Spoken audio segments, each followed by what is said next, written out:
cannot handle by one pieces in one piece. It needs to be an overall holistic approach.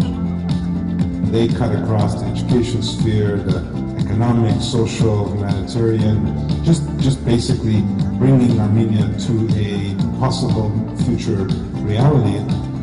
Bring them all together and have an opportunity to talk to present some ideas, to discuss, being the bridge between different civilizations. By becoming a universal nation, not parochial nation, isolated. Aurora Forum effort will give us opportunity to be multidiscipline, multi-directions, but also multi-civilization, multi-culture projects together in a place that is like Armenian.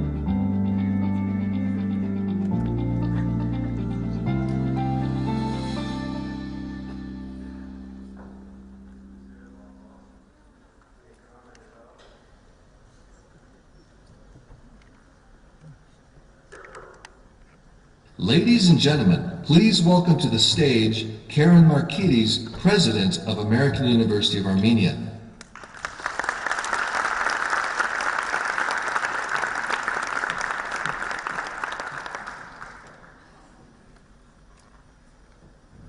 Aurora Prize laureates and Aurora humanitarians, distinguished guests, students and friends. Welcome all of you to AUA and welcome to the conversation with the 2019 Aurora Humanitarians. It is our pleasure to host the conversation with the Aurora Humanitarians for the third time now. The Aurora mission is very close to our heart, and our partnership with the Aurora Prize dates back to the establishment. Together with the Aurora Humanitarian Initiative and cooperation with the Scholli Mundi Armenia, we established the Aurora Gratitude Scholarship. These are grant scholarships to study at AUA for students that are holding a citizenship from the following countries: Syria, Iraq, Lebanon, Jordan, Egypt, Russian Federation, Georgia, and Iran.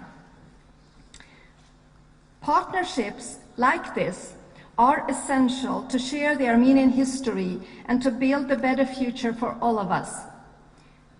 I myself, I am a proud Aurora Goodwill ambassador, and I'm looking forward to representing the Aurora Prize and being part of this celebration for this week and also throughout the whole year. Today, I encourage you to ask questions online. Since this is a conversation, please take this opportunity, and then you are using hashtag Aurora Dialogues. So, hashtag Aurora Dialogues. And be part of this conversation. One more time, on behalf of AUA and the Aurora Prize for Awakening Humanity, welcome to this conversation with the 2019 Aurora Humanitarians.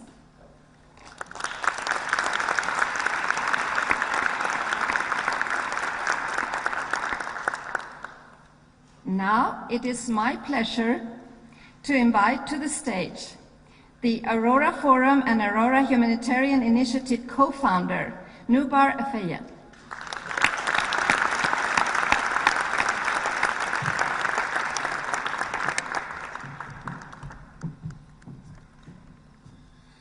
Good morning, everyone. It's my great pleasure to welcome you all and to thank the American University of Armenia for hosting this important gathering and dialogue for the third year, as Karen just mentioned, and also welcome Karen, as she's the newly inducted president of the university. We're looking forward to the next phase of this university's already forming glorious past and future. So welcome you to the leadership role here. It's my pleasure to open this thing. You're not here to hear a dialogue from me. You're here to hear the finalists for the Aurora Prize for 2019. I just want to mention two quick things. One, we welcome everyone to the remainder of the week, in particular Saturday and Sunday, to join us as part of the Aurora Forum. I hope everybody knows, there's a lot of information online, that there's a set of talks that are organized throughout the day Saturday that will culminate in the evening with an open-air concert and celebration. And then on Sunday, again, there's a set of talks. And so we hope everybody joins a continued conversation on this important set of topics, but also the other areas that you've heard about. The second thing is I just want to kind of remind us of why we're here. Aurora Prize is a relatively young initiative. It's about 4 years old, and it is an effort to bring to the world's attention those living on the planet today that are saving the lives of others at great risk to their own lives and having a significant impact, particularly in the human rights and humanitarian spheres.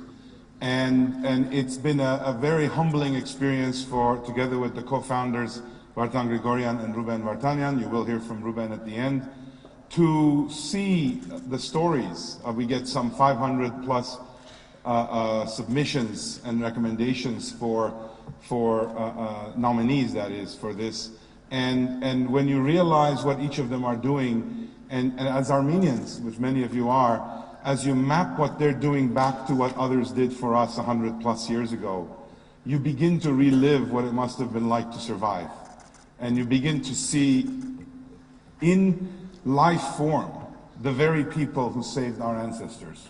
They're living today in spirit through the past nominees, finalists, laureates, many of whom are here today, and the ones that are this year's selected finalists. And so that's the idea. And that recognition that humans stepping in to help others is this very powerful driving force to call us all to action. As I think all of you know, we follow the notion, the mantra of gratitude in action. It's not enough to give thanks. We have to give thanks throughout our lives every day in order for us to justify the benefit we got of a second chance at life. But it's really a different feeling to express gratitude in one's action, whether that's through support, volunteerism, financial, and all sorts of other ways. And so we are calling certainly all Armenians on the planet today and everybody on the world to join a movement of gratitude and action, and Aurora is a growing movement in that regard. It's also a very unique prize in that it basically encourages this cycle of gratitude in action, in that the actual prize winnings are shared with up to 3 institutions that each of the finalists nominate, and those institutions receive the expression of the finalists' gratitude as well, the laureates' gratitude.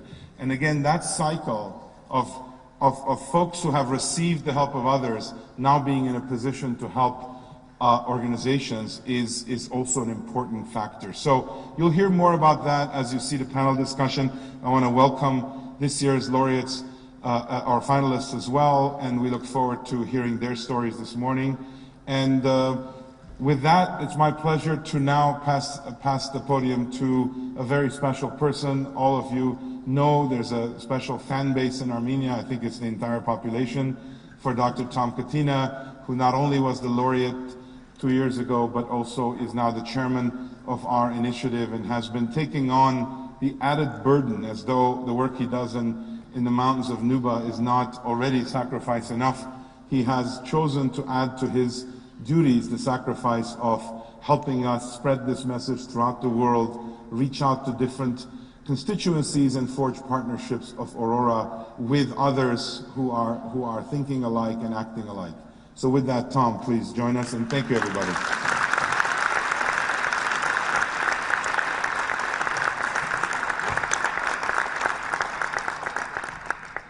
Good morning, everybody. Well, there's a huge crowd here, my gosh.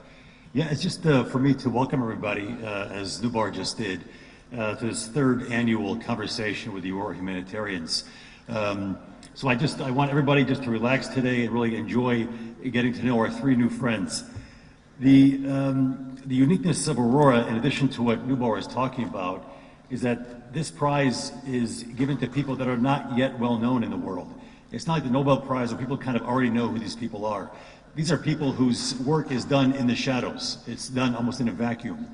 And one of the hopes of Aurora is that it will shine a spotlight on their work and highlight the plight of the people they're there to serve. So I think this is a very unique and wonderful aspect of Aurora. I know for me personally, the Aurora Prize was a tremendous benefit.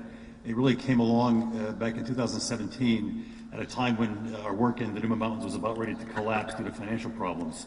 And with some of the prize money, we were able to buy medicines and supplies for a full year and able to keep the work going. And also just the publicity from the prize was a big help in helping us continue with our work. I want to just mention that we have the two prior Aurora laureates, Maggie Berenkidze and Cho Long, who are here with us today. Let's give a round for them.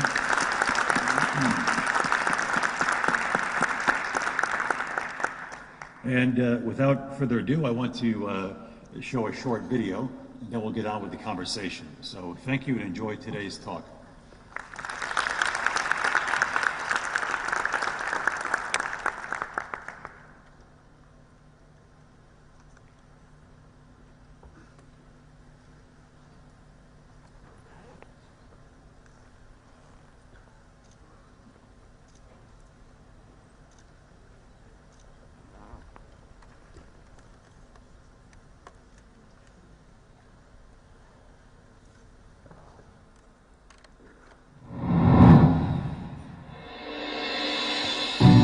Armenians co-founded the Aurora Humanitarian Initiative and launched it on March 10, 2015 in New York. They did so on behalf of the survivors of the Armenian genocide and in gratitude to their saviors. Today, the Aurora Humanitarian Initiative is a network of projects that focus on providing support to urgent humanitarian needs and outstanding, selfless humanitarians. The Aurora Prize. The Aurora Prize for Awakening Humanity was established in order to transform Armenians' gratitude into action by celebrating and supporting the heroic actions of today's self-sacrificing humanitarians. Over 4 years, more than 2,200 nominations have been submitted from over 125 countries in more than 20 languages, putting forward 1,399 candidates. After professionals evaluate the nominations, the selection committee chooses the annual Aurora Humanitarians and Laureates. The committee is comprised of 15 Nobel Peace Prize laureates, former heads of state, and human rights activists, and is chaired by Academy Award-winning actor and philanthropist George Clooney. Since its inception, the Aurora Prize Selection Committee has shortlisted 14 humanitarians for the prize and chosen 3 laureates for their exceptional impact, commitment, and courage.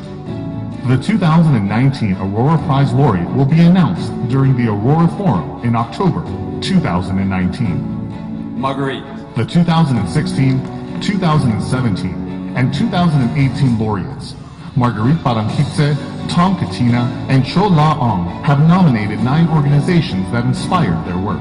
23 projects in 15 countries already benefit from this largesse, impacting the lives of more than 850,000 people in Asia, Africa, Latin America, and the Middle East. The Aurora Humanitarian Initiative continues to provide support to those on the ground who put themselves at risk while helping those in the greatest need and expanding the Aurora impact around the world. Gratitude Scholarships.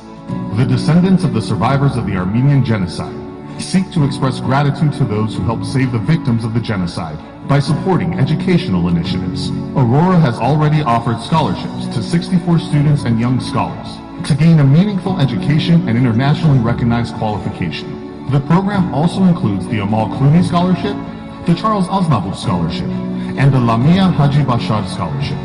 On October 12, 2018, Aurora launched the Vakhtang Grigoryan Scholarship, seeking to inspire young scholars and researchers to study the Armenian experience of the 20th century.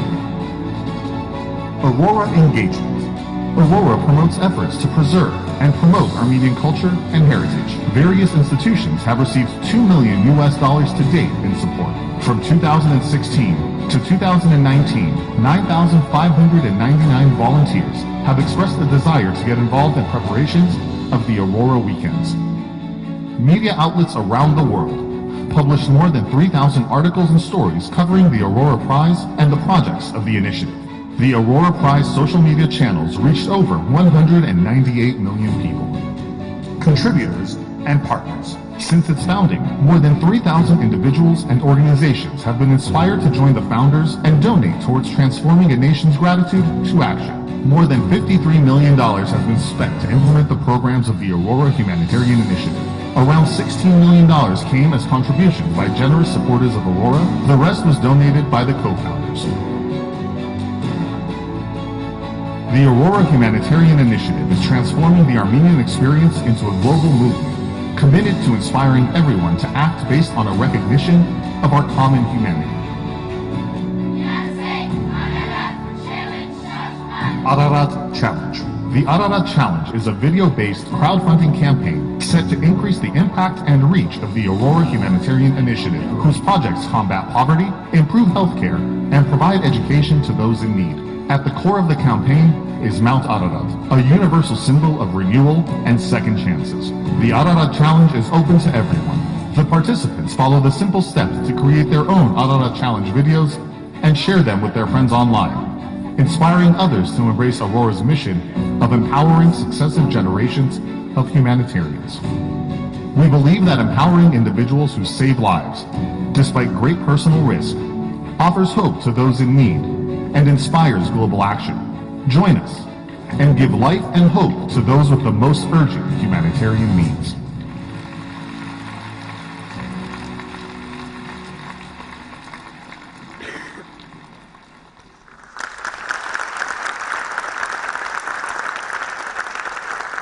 Ladies and gentlemen, please welcome to the stage the moderator of today's conversation, Salpi Gazarian, Director of the Institute of Armenian Studies at the University of Southern California.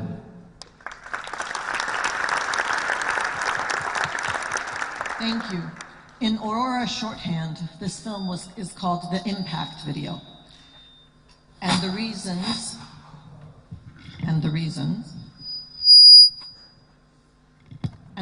are obvious. It's truly a privilege to be amongst individuals who daily perform tasks that many of us only think about when we sometimes watch CNN. In order to really drive home the work of this year's humanitarians, please join me in watching 3 short videos before we continue with the conversation.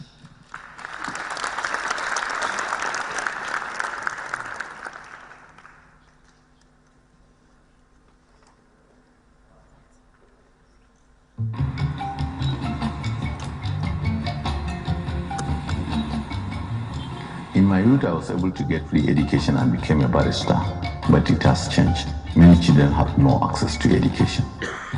In 2007, I opened my school to help less privileged children to get an education. I started with 36 orphans. In 2009, Boko Haram insurgency broke out. They attacked churches, they attacked mosques, and virtually everything they see, they attack. Since then, people live in constant fear because they don't know when Boko Haram strike. Tens of thousands killed, thousands of kids became orphans.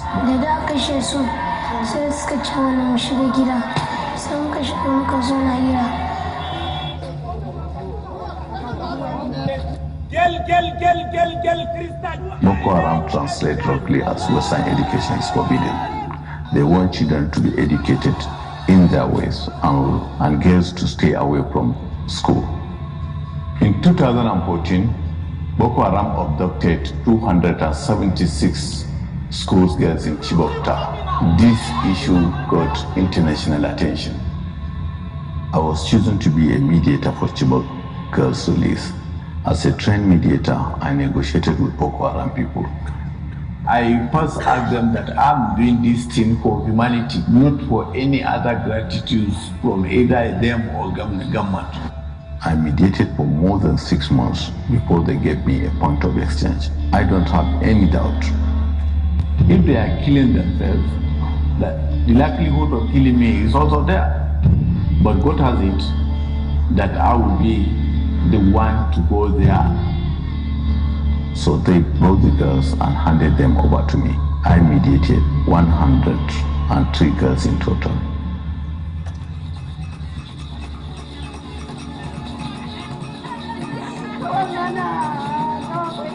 Since Boko Haram insurgency, many children don't go to school.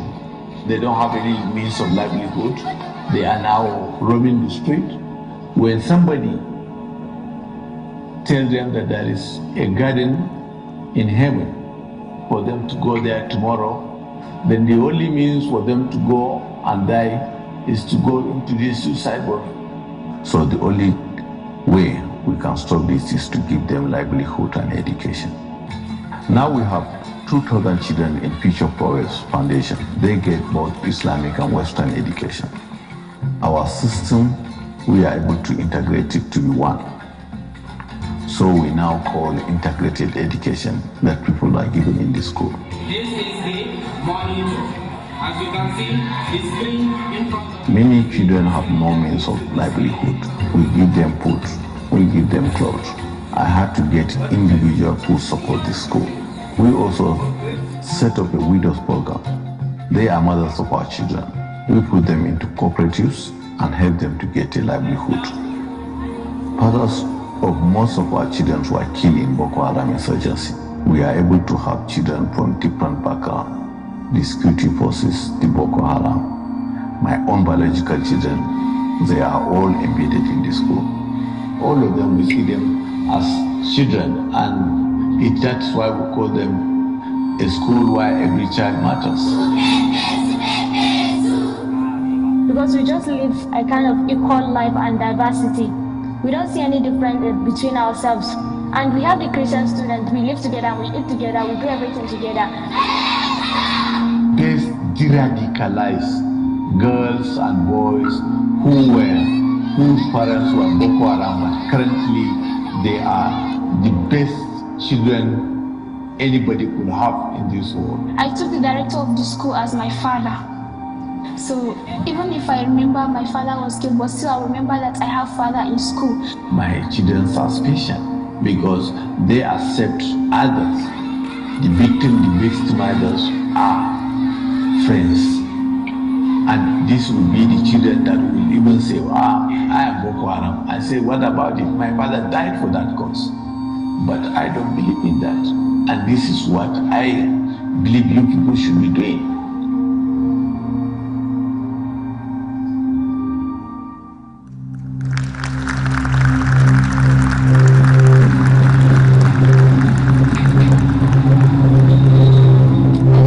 I've always been an active citizen. I was a lawyer. I defended the abused and imprisoned women, those who couldn't find defense lawyers in courts. The Yemeni society is a closed and patriarchal one, where the vulnerable groups, women and children, suffer from many problems. That's why I have created and led a human rights foundation that monitors and registers such violations. War came to my country a few years ago. The Houthi movement has occupied a major part of the country. Radical Islamist groups also took advantage of the chaos by occupying a big part of the Yemeni territory. The government called upon the Arab coalition for help. At first, the coalition troops helped free Yemen from the Houthi. But soon they came to be a threat to the population of the country as well. We were monitoring violations when night searches and arrests started. We talked to the relatives of the detainees, gathering information. That's how we learned about secret prisons where thousands of people were kept illegally on a mere suspicion of liaising with the insurgents. Those prisons are located in ill-fitted places like schools, security officers' houses, and even nightclubs. Little by little, a terrible reality was revealed. The inmates aren't visited by friends and family. They aren't fed properly. According to the sanitary regulations, there are no medical exams. The conditions are simply inhumane. Those camps are overcrowded, and skin and respiratory diseases are widespread. When we finally managed to get the first group of people out, even more terrifying things came to light. People are regularly tortured in those camps. On these pieces of plastic, one of the inmates has drawn the tortures he has endured. People are suspended in air and electrocuted, beaten and raped. People are afraid to talk. The country is at war. security measures are still controlled by the coalition troops, especially in the south. We managed to raise awareness of the situation among the international organizations and media. As a result, more than 100 inmates were liberated. I created an association of mothers of the kidnapped and incarcerated. We were protesting and demanding to stop illegal arrests and the extrajudicial violence. I wasn't afraid to speak up, and soon became the target of an organized defamation campaign in the social media. There are certain peculiarities of the position of women in Yemen. In such conditions, it's easy to bully a woman, to take vengeance on her, especially if she's a human rights activist, to demonize her, to besmirch her good name. I was called all kinds of names. Some wrote that I was a Western spy, others that I was a radical Islamist and a terrorist. Strangers called me with death threats. So simply because you bring such violations into the light, you end up being scrutinized, and your life is in danger, or your family members' lives. This spring, the scariest thing in my life has happened to me. During the unrest in the city, my son got severely wounded. The healthcare in Aden is terrible, and I wanted to get him abroad, but couldn't because of the blockade. My son died in ICU, and I couldn't help him. And nobody helped me. Even the security officers didn't investigate. In fact, even today, I still don't know why my child was wounded and killed. Was it connected to my work? And is that all I deserve? Indifference to my son's case? Of course, my boy's death has changed a lot. Now, I'm terrified for my children's safety because I didn't give up my fight for the human rights. My first and foremost goal is to live in a safe environment with no human rights violations. In an environment where all people are equal citizens and their human dignity is protected and there's social justice. That's my dream I want to make come true.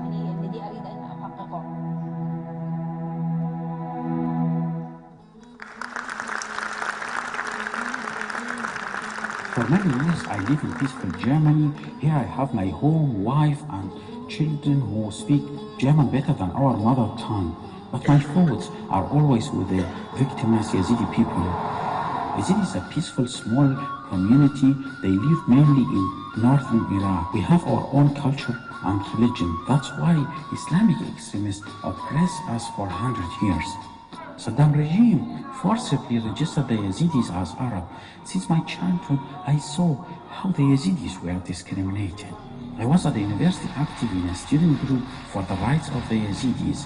Saddam regime, they arrest my father and brother for more than 1 year for this political engagement that I had. And I had to escape. And then I decided to leave Iraq at all. So I came to Germany in 1995.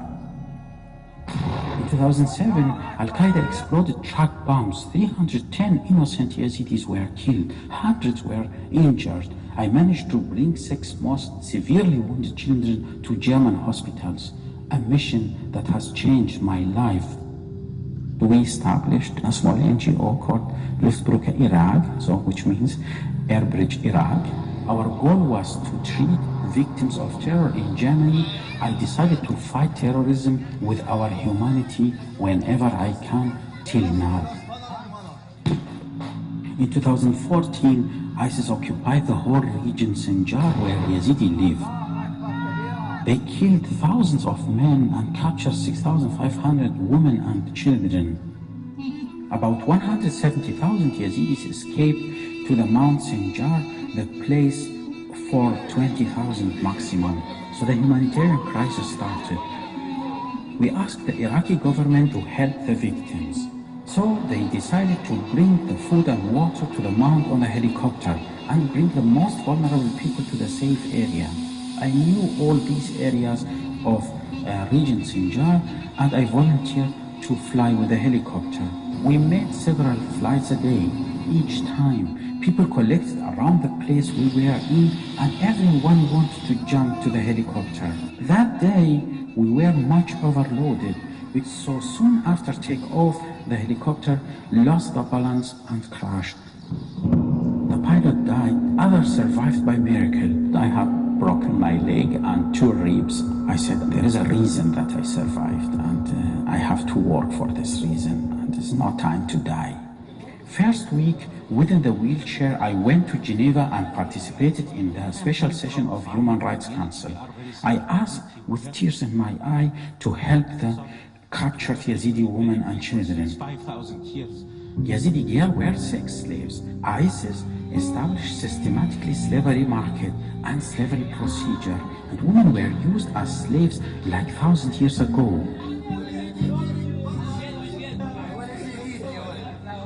I visited the first 2 girls who escaped from the captivity of ISIS. They were completely traumatized. Their husbands and fathers were killed. They have been sold many times. There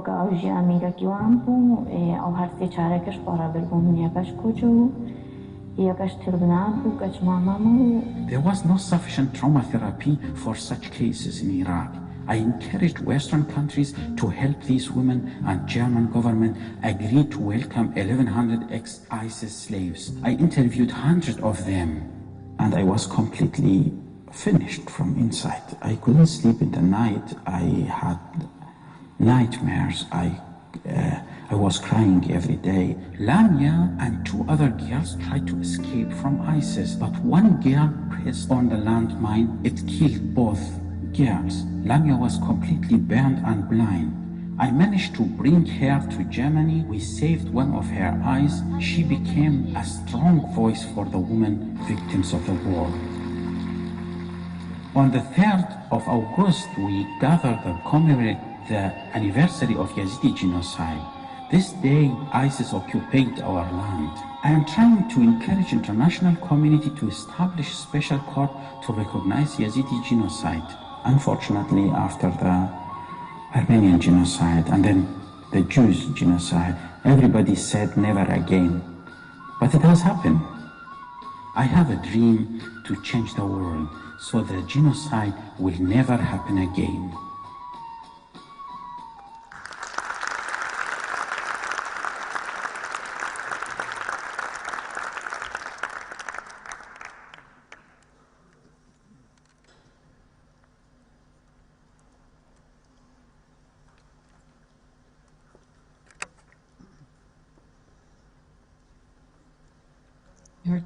When have we heard that before?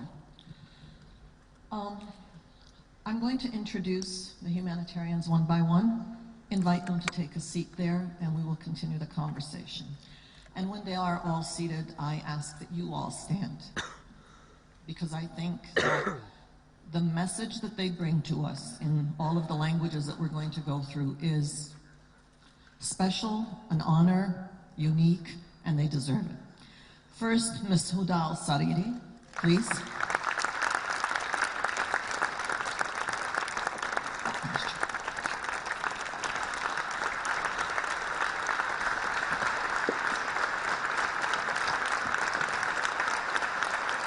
Mr. Zanna Mustafa, please.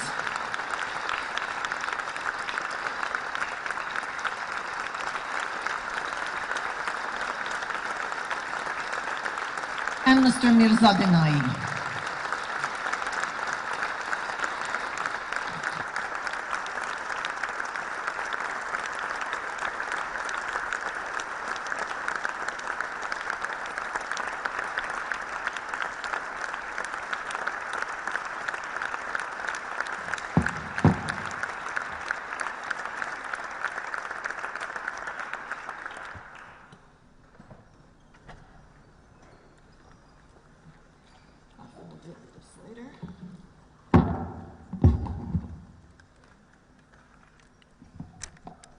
After all that, you'd think I'd get this right.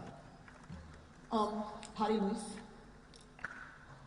good morning, Sabah al Khair, and I practice this, Ndawatu, in the Kanoni language in which Zanna speaks.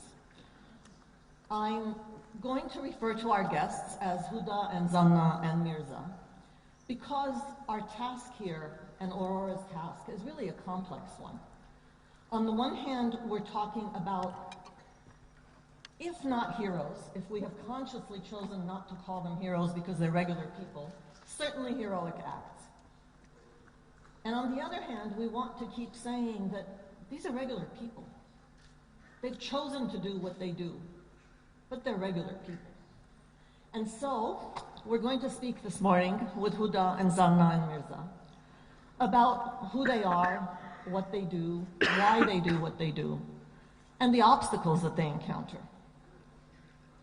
You know, for years in the United States, there were posters that said, wouldn't it be wonderful if education got all the money it needed and got more money every year, and it was the Defense Department and the military that had to sell cakes and cookies to make money. And in an odd way, that's what we're doing here. Aurora, among other NGOs, is doing this fundamental work. God's work, man's work, work that has to do with justice and with saving people's lives. It's not governments doing it, it's people doing it.